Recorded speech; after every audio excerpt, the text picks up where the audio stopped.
एकदा अचानक देव मला प्रसन्न झाला, म्हणाला काय पाहिजे ते माग तुला.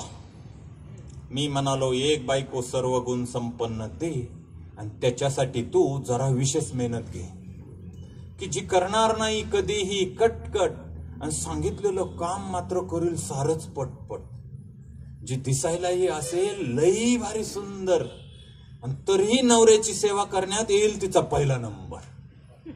सोन्या चांदीचा तर ती कधीही हट्ट करणार नाही आणि उठ सूट माहेरचा रस्ताही ती धरणार नाही.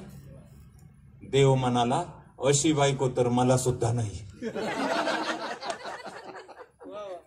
देव म्हणाला अशी बायको तर मला सुद्धा नाही. मग वाटतो तितका तो सोपा मुद्दा नाही.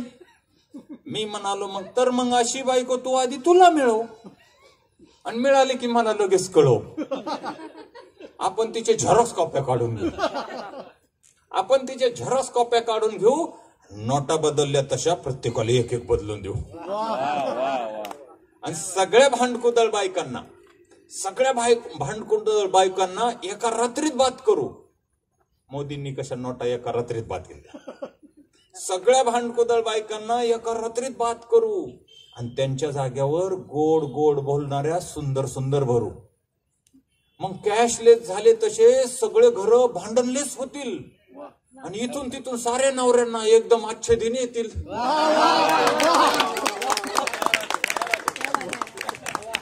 देव म्हणाला अरे पण विना भांडणाची संसारातील मजा निघून जाईल.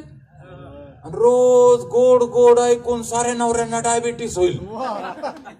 मग एक सुद्धा नवरा कामाचा राहणार नाही आणि त्याचीच बायको त्यालाच भाव देणार नाही. मी म्हणालो अरे बाप रे, शांत बायको असण्याचे बरेच गंभीर तोटे आहेत आणि भांडकुदळ बायको वाईट दावे किती खोटे आहेत. कारण भांडकुदळ बायकांच्या नवऱ्यांना कोणतेही आजार नसतात आणि बाकीचे मात्र 1760 व्याधींनी बेजार असतात. याच कारणासाठी मी ठरवून बायकोशी भांडत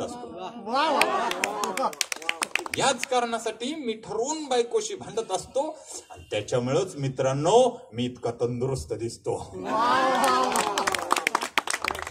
म्हणून प्रत्येकाच्या बायकोमध्ये एक तरी भांडणाचा सद्गुण असला पाहिजे. आणि तो शेजाऱ्या पाजाऱ्यांना नवऱ्याच्या तंदुरुस्तीत दिसला पाहिजे.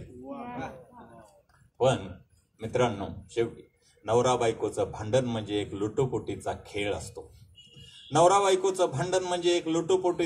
असतो. जसं गोड जेवणामध्ये चटणी आणि लोणच्याचा मेळ असतो.